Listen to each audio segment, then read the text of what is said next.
अब फर्क क्यों आ सकता है? फर्क आता है हमारे पास फॉर एग्जांपल लैंग्वेज का जी। अब यहाँ पर देखो एक ब्रांड है, स्क्रीन पर देखो एक ब्रांड है Amazon, सबका नाम सुना होगा। थका हुआ सियालकोट साइड पे कराची में है। अच्छा अब देखो उन्होंने कनाडा के लिए वेबसाइट जो बनाई है उसका लेआउट बिल्कुल अलग है, जो उन्होंने जापान के लिए बनाया उसका लेआउट बिल्कुल उल्टा। क्यों भाई? अरे देखिए भाई थोड़ा सा रह गया लड़कियों अब देखो जो कनाडा के लिए वेबसाइट बनाई है उन्होंने उसका लेआउट भी डिफरेंट है, और करो उसके प्रोडक्ट्स भी डिफरेंट है, उसकी लैंग्वेज भी डिफरेंट है, और जापानी वेबसाइट पर आज उसकी लैंग्वेज, उसके प्रोडक्ट्स, उसकी तमाम चीजें डिफरेंट है। सर सूरत की लैंग्वेज चेंज होनी चाहिए ये आजकल क्या होता है कल्चर वाइज भी काफी डिफरेंस है। सर हमें एक ही वेबसाइट 5-6 दफा बनानी पड़ेगी। उसी के ऊपर आप एक बार मिल जाएगी ना, नीचे की चीजों को चेंज करनी है। प्रोडक्ट्स को भाई अल्लाह के बंदे मुझे एक बात बताओ, प्रोडक्ट्स सिंपल ऑप्शन वाला हां develop source tags for SEO localization, यानी लोकल कंटेंट। अब फॉर एग्जांपल कुछ कंटेंट ऐसा होता है जो ग्लोबल होता है, कुछ सर्च वॉल्यूम ऐसा होता है जो ग्लोबल होता है, पाकिस्तान में सर्च हो रहा है, जापान में, अमेरिका में, कुछ कीवर्ड ऐसे होते हैं जो सिर्फ पाकिस्तान के लिए स्पेसिफिक है, कुछ ऐसे होते हैं जो सिर्फ इंडिया के लिए स्पेसिफिक है।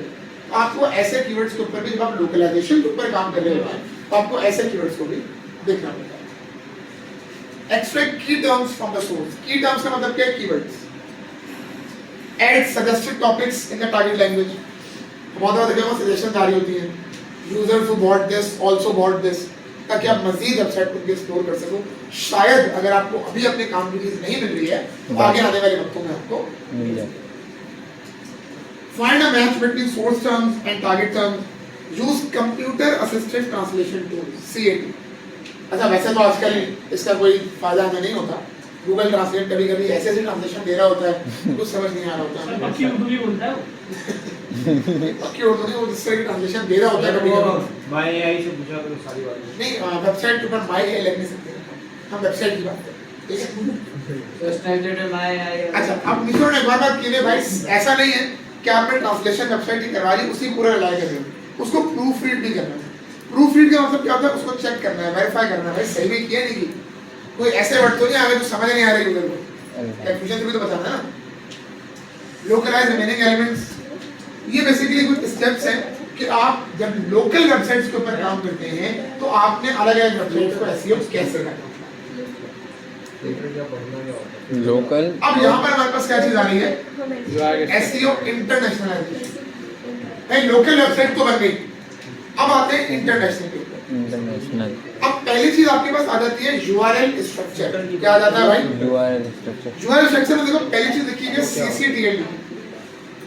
सीसीटीएल दोबारा भाई एक बार लिखने दो मुझे, ये लिखा है टीपीएस। इसकी फुल फॉर्म में लिख रहा हूँ, मॉडल वगैरह पूछी जाती है। चल भाई लिख इसकी फुल ली। फॉर्म होती है भाई कंट्री पेन है वो पेन कौन से रहते हैं? कंट्री कोड टॉप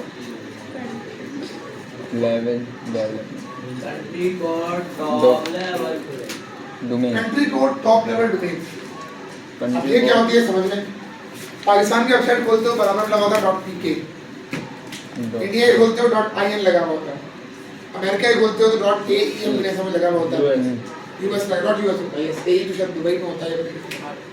तो ये चीज है, इसको हम कहते हैं country code top level domain. इससे डिटरमाइन होता है यानी वेबसाइट कौन सी कंट्री की है, यानी ब्रांड ओरिजिनली कौन सी है। उसके बाद आपकी आ जाती है सब डोमेन। सब डोमेन अब ये क्या चीज होती है वो आपको दिखाता हूं।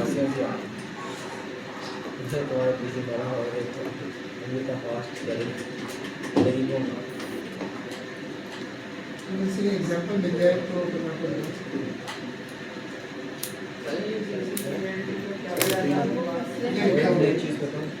Country code top level domain आगे तो पीके वगैरह लगा हुआ होता है। ये देखो पसंद आता है यहाँ पे ये चीज, ये देखो सी पार्ट यहाँ पे .com लिखा हुआ है, ये वाली कहलाती है टॉप लेवल डोमेन TLD। अगर मैं इसके साथ .pk .in बना दूं तो बन जाती है country code top level domain, जो इस बात को बता रही थी कि कौन सी कंट्री की वेबसाइट है। सही है ना? उसके बाद बात हो रही है सब डोमेन। सब डोमेन का मतलब ये होता है कि उस वेबसाइट के कौन से पेज की बात हो रही है। मैंने बताया था एक वेबसाइट अपने आप में कुछ नहीं है, it is just a collection of multiple web pages. उसका एड्रेस भी आपके पास होना चाहिए, इसको हम सब डायरेक्टली लिखेंगे। अच्छा, सब डोमेन क्या होती है? www. World wide. अब अगर फॉर एग्जांपल कोई गवर्नमेंट की वेबसाइट उसमें w डॉट नहीं होगा, वर्ल्ड वाइड वेब नहीं होगी, फिर वो एक स्पेसिफिक एरिया के लिए।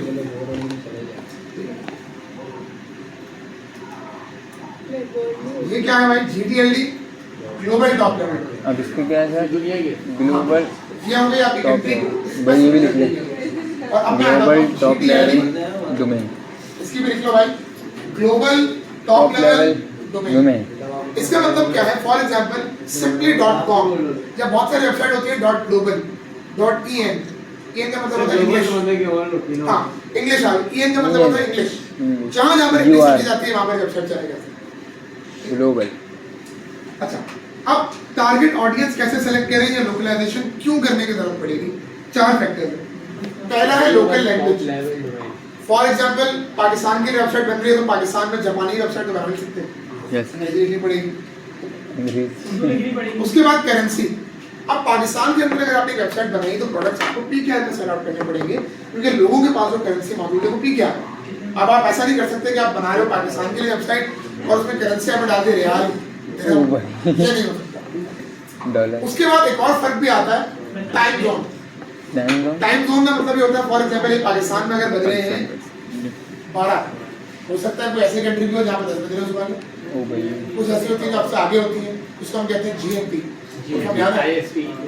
IST, EST होता है, GMT, हम GMT को फॉलो करते हैं, ग्रीन मेरिडियन टाइम।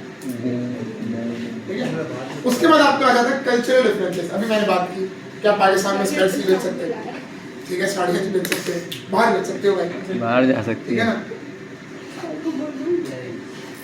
अब सोशल मीडिया ऑप्टिमाइजेशन करना कैसे? पहला काम आप ये करेंगे कि select the right social media platform. अब इसका क्राइटेरिया क्या? राइट सोशल मीडिया प्लेटफॉर्म का वो सेलेक्ट।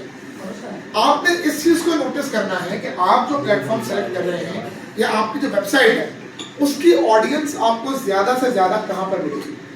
फॉर एग्जांपल अगर आप एक बिजनेस कम्युनिटी की वेबसाइट बना रहे हैं जिसके ऊपर इन्वेस्टर्स आएंगे, फॉर एग्जांपल ऐसी वेबसाइट है, तो वो आपको फेसबुक पे तो नहीं मिलेगी, इंस्टाग्राम पे तो सीधा तो डाल रहे होंगे, वो आपको लिंक्डइन पे जाना पड़ेगा, ट्विटर पे जाना पड़ेगा। अगर आपने वेबसाइट बनानी है फॉर एग्जांपल बच्चों के लिए, यंग लोगों के लिए, अब यंग लोग आजकल जो ज़्यादा पॉपुलर है उनके दरमियान वो इंस्टाग्राम। अगर आप अपने प्लेटफॉर्म को Instagram as a platform select करते हो तो यंग लोगों को ज़्यादा रीच मिल सकती है। बच्चों को बनानी है या एक नॉर्मल एज के लोगों ग्रुप के बनानी है फेसबुक, या बूढ़े लोग आजकल फेसबुक ज़्यादा यूज़ कर रहे होते हैं, तो वहाँ पर अगर आप बनाओगे तो वो आपको ज़्यादा अच्छी रीच होगी। अब इससे क्या होगा, आपको अपनी प्रॉपर जो ऑडियंस है आप उसको एनालाइज कर सकोगे, आपको उसका एक आइडिया यहाँ पर मिल जाएगा। आगे आ जाओ, इनकॉर्पोरेट विजुअल कंटेंट। अब ये नहीं कि आपने जो ऐड लगा दिया वो सिंपली टेक्स्ट ही टेक्स्ट भर दिया, ऐड में पिक्चर्स, ऐड में कलर्स होना चाहिए। Implement competitive analysis. अच्छा ये बंद कर दो भाई, जो पढ़ा रहा हूँ उस पर आ जाओ।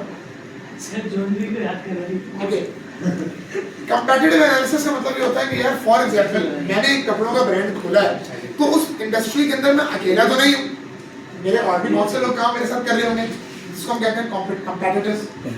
वो क्या कर रहे हैं, कोई ऐसी चीज तो नहीं कि वो कुछ यूनिक कर रहे हो मैं नहीं कर रहा, ठीक है। तो ये तमाम चीजें जो आपने इसमें एनालाइज करनी है। यूज हैशटैग्स, हैशटैग्स बड़े इंपॉर्टेंट है आजकल के दौर में खुसूसन। Encourage employees to share. For example आपने कंपनी खोली, वहाँ पे 10 लोग काम करते हैं, अब आप सिर्फ अपने ऐड लगा सकते हैं, आपको शेयर भी करवाना पड़ेगा। शेयर से क्या होता है, फॉर एग्जांपल मैं एक कंपनी खोल रहा हूँ, मिसाल देता हूँ, अब मैं क्या करूँगा, एक ऐड बनाया, एक मैंने पोस्ट बना दी बड़ी अच्छी सी, अब मैं क्या करूँगा, पोस्ट आपके साथ, ठीक है, कंपनी खोल ली, अब क्या होगा, अब मैं आपसे कहूँगा भी शेयर करो। सर एक सेकंड, हाँ आपने कंपनी खोली, हम सबको जॉब पे तो ये मैंने एक पोस्ट बनाई है, आप अपने अपने व्हाट्सएप के स्टेटस पे लगा लें, इंस्टाग्राम की स्टोरीज पे आप लगाएं, फेसबुक पे आप लगाएं। इससे होगा क्या, ताकि आपके जितने भी फ्रेंड्स एंड फैमिलीज हैं उनको पता लगे, सही है। इसके रीच है, मुझे पैसा खर्चना करना पड़ेगा ना इसमें।